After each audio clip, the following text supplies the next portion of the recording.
Coming up, we travel beyond the parks in Orlando and head to a very special place on the Florida coast, the Kennedy Space Center.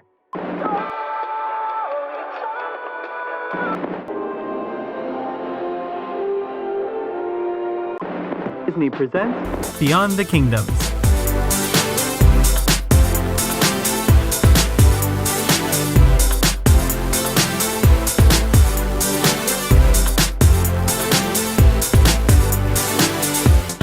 Hello everyone and welcome to this Sunday's main show of Beyond the Kingdoms. Like always, I'm your host David, and today we're going to do something very special. I'll be sharing with you my full guide to the Kennedy Space Center on Cape Canaveral. If you've ever been curious what a visit to the complex is like, then you're in for a big treat today. Because this place has a lot to see and do, whether you're a big space nut or traveling with little ones and want something more educational sprinkled with some fun. So let's not waste any more time and jump right in to today's episode.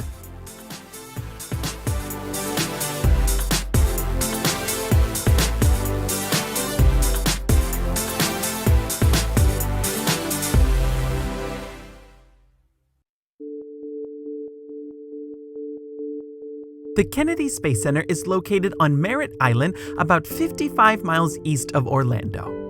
It was first formed in 1962, when construction began on the complex, about 4 years after the official formation of NASA. Before this point, missions and launches were conducted at what is now referred to as the Cape Canaveral Air Force Station.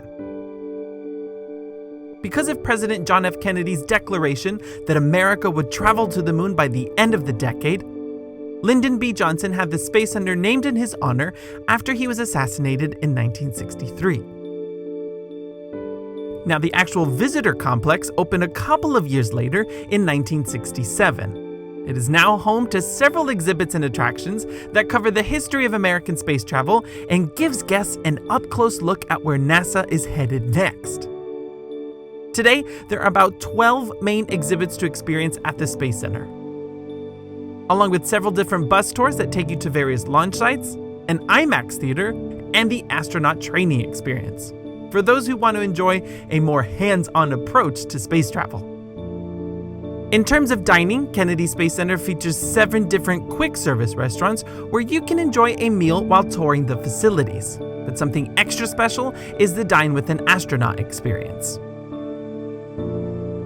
And finally, if you're a shopaholic, you're in luck because there is a tremendous amount of merchandise to browse while visiting this complex. In fact, the main space shop sells the largest number of space-related gifts in the world. There's everything from books and posters to collectible items, toys, and of course, apparel.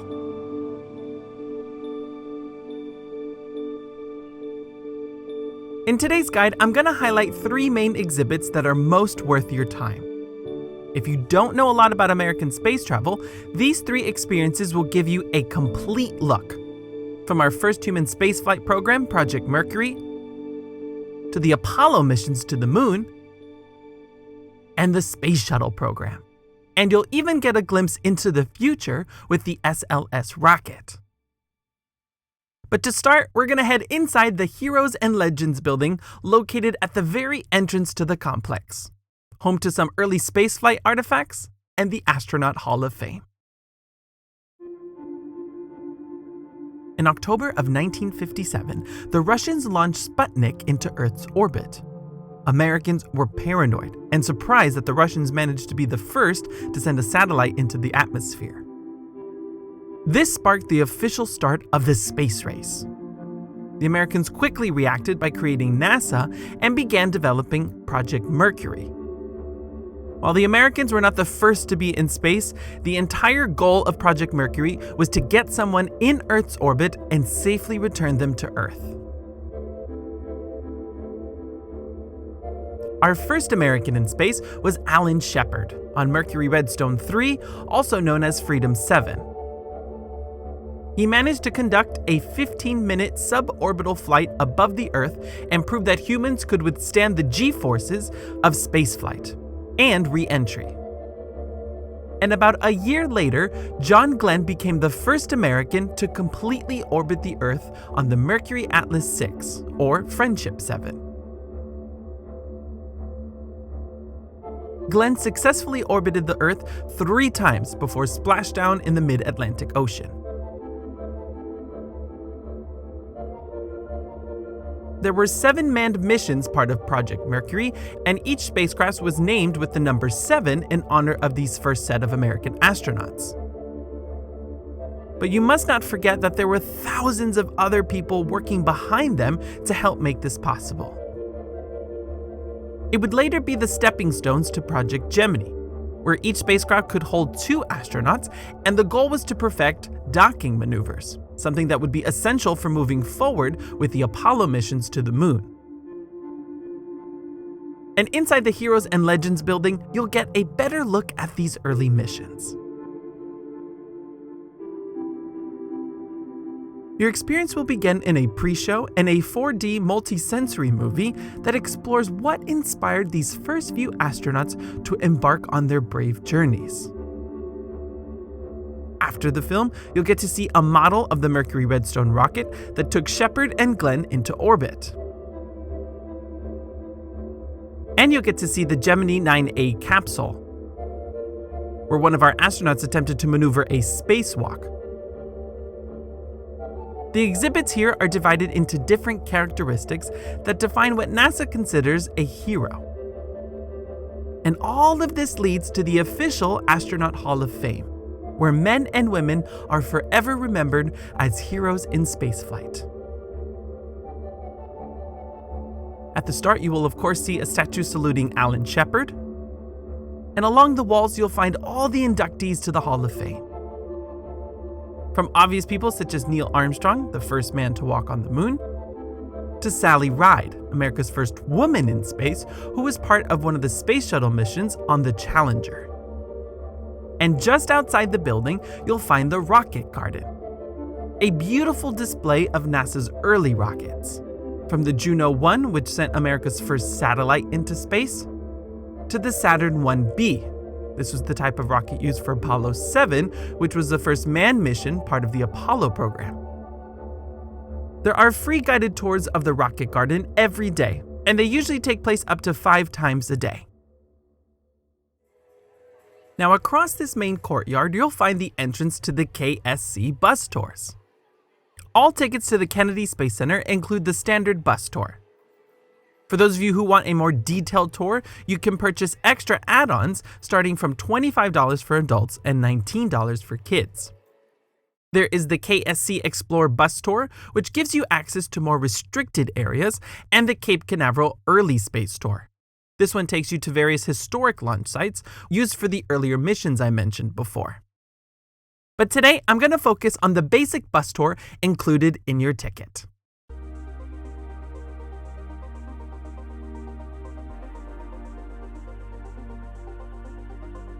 Every day from about 9 a.m. to about 3 hours before closing time, you can hop aboard a bus and tour the vehicle assembly building, the main launch sites used today, and end at the Apollo Saturn V complex. And here are some highlights of what you'll see on the tour. The Vehicle Assembly Building, or VAB, is a towering 526 feet tall, and it was built in 1966. Its main purpose was to assemble and house the massive Saturn V rocket that was used for the Apollo missions. It was later used for the Space Shuttle program and is still used today for current missions taking place. Now, the doors on the side of the building measure over 400 feet tall. They are the largest doors on Earth and take a full 45 minutes to open and close. Once a spacecraft is put together here, it makes its way to the launch pad with the help of the crawler. This massive transport vehicle only sits about 25 feet off the ground and moves at the great rate of just 1 mile an hour. In fact, it can take up to 5 hours for this vehicle to move from the assembly building to the launch pad.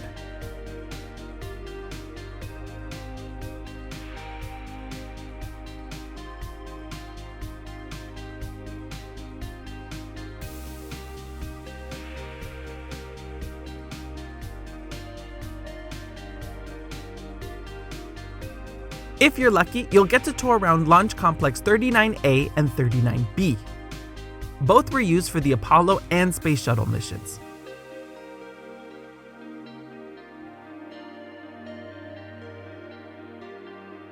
And today, both of them are also used for missions with SpaceX and Boeing.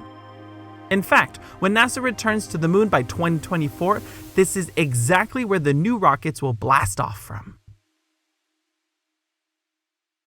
At the end of your bus tour, you'll be dropped off at the Apollo Saturn V Center, which, as the name suggests, focuses on America's mission to the moon. On December 28, 1968, Jim Lovell and his crew boarded the Saturn V rocket before blasting off into space.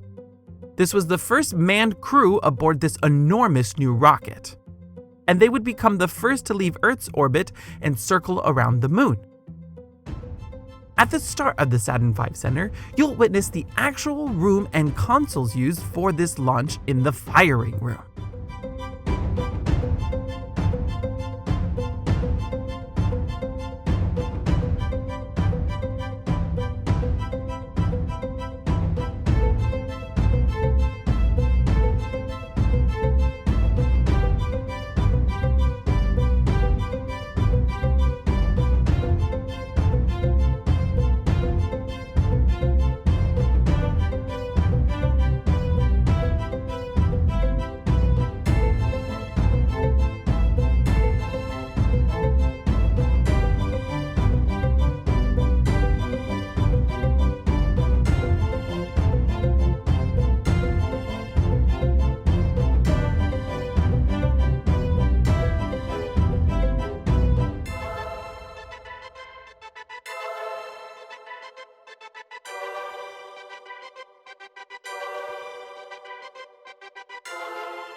After this short pre-show, you'll get to see the rocket itself, which sprawls over 360 feet long.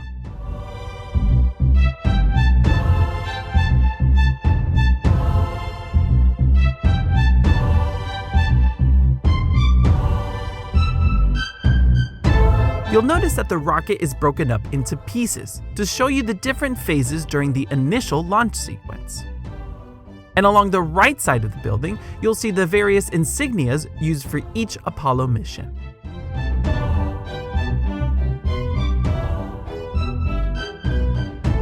There are free guided tours of the Saturn V rocket inside this building, and they take place up to 5 times a day. Just look for a sign right as you exit the firing room theater and at the base of the rocket.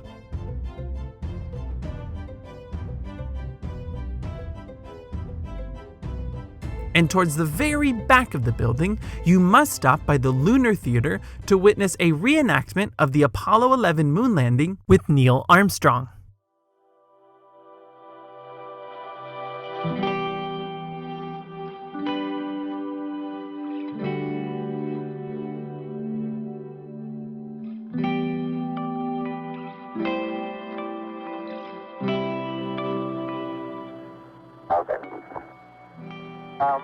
At the foot of the ladder, the lamb footbeds are only depressed in the surface about 1 or 2 inches, although the surface appears to be very, very fine-grained as you get close to it. It's almost like a powder. That's one small step for man, one giant leap for mankind.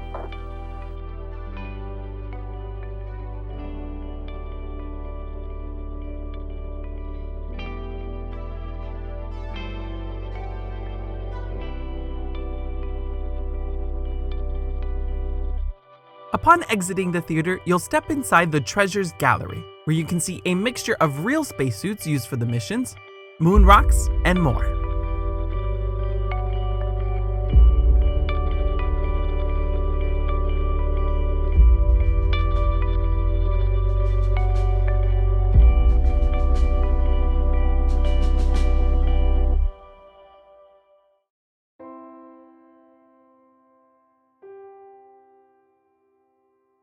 But before leaving the Apollo Saturn V Center, it is also worth a stop at a special memorial paying tribute to the astronauts of Apollo 1.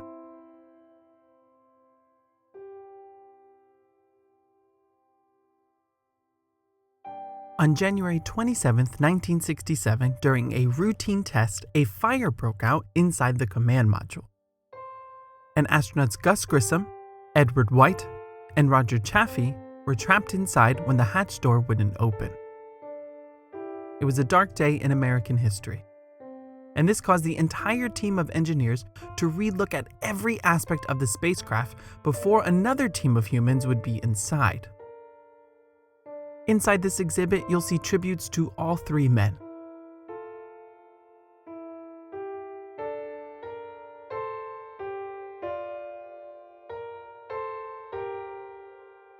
And you'll see the redesigned hatch door that was then implemented after Apollo 1.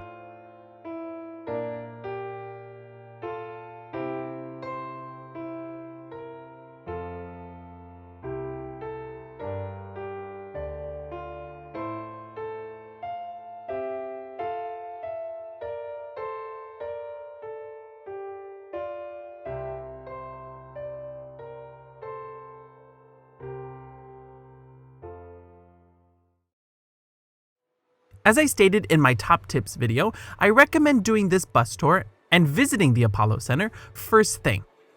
Mainly because you can spend a good 2.5 hours doing all of this. You can then board a bus again and head back to the main complex. This would be a good time to grab some lunch at the Orbit Cafe, which is the complex's largest restaurant, or even catch an IMAX movie. Now there are different smaller exhibits in this area and various presentations. It's best to check your times guide when you first arrive at the complex to plan out your day. But a good finale to a visit at the Space Center is at the Shuttle Atlantis exhibit. This building opened back in 2013, and I think it's the best exhibit at Kennedy Space Center, mainly because kids and adults will really enjoy this one. When you first enter this massive building, you'll pass under a huge replica of the rockets that send the shuttle into space. And inside, you'll see the real Atlantis, now retired and on display for all to enjoy.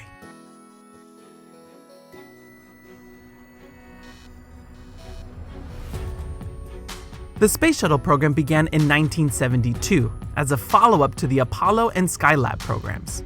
Its main goal was to build a space truck, if you will, to transport large payloads into space and eventually build a space station. The tricky part was that NASA was also trying to design a spacecraft that could be reusable. It was a tremendous design challenge. In the end, NASA built the shuttle, which was merely a glider. The large orange fuel rocket would function like previous rockets, and the two white solid rocket boosters would be reusable like the shuttle itself. And all 6 space shuttles carried out nearly 150 flights.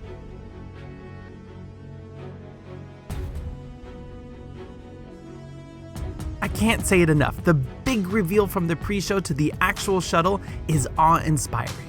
And it's truly incredible to witness this in real life.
But as some of you may remember, both the Challenger and Columbia experienced catastrophic failures in their lifetime.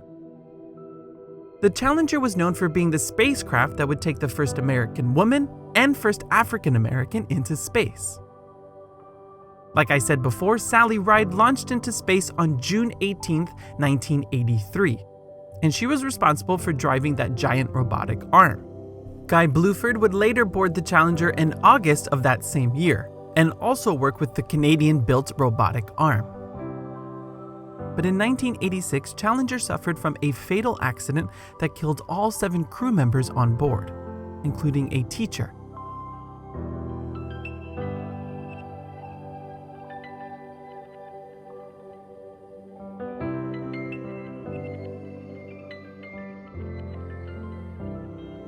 Remains of both Challenger and Columbia can be found inside the special memorial at the Atlantis exhibit.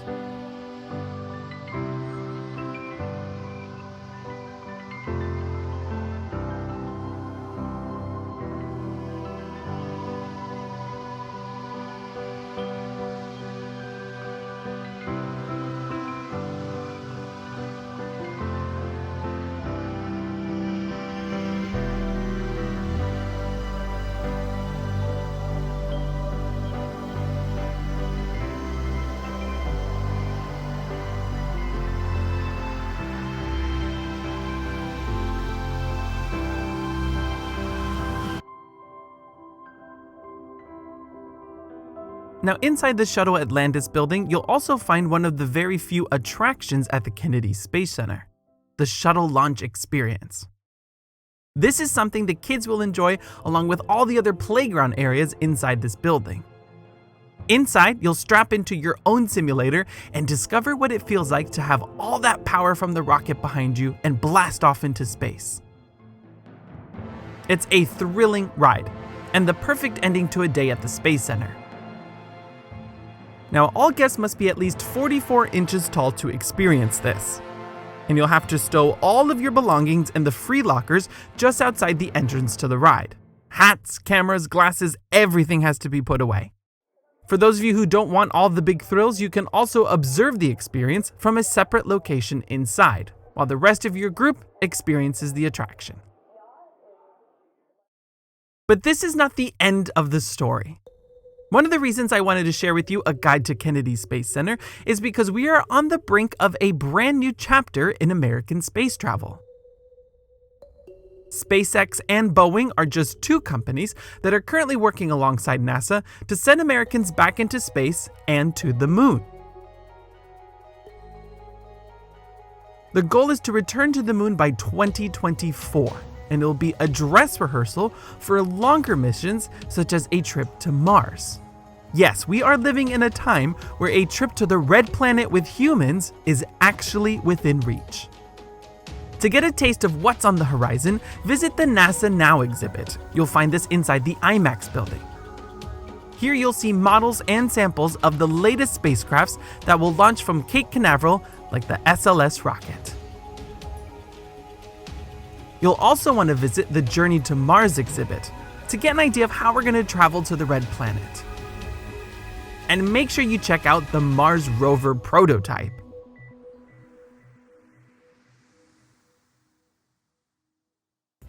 But sadly, folks, that brings us to the end of today's main show.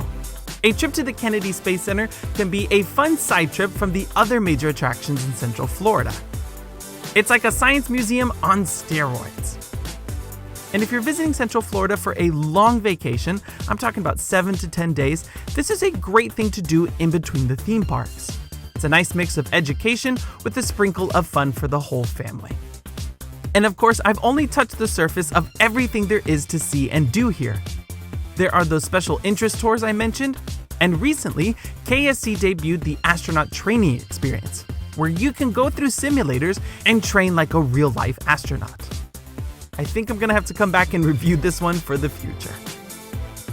Stay tuned next week as we return to Disney World and I share with you my full guide to booking a stay at Disney's Coronado Springs Resort. You won't want to miss it. And until next time, remember, if you can dream it, you can do it.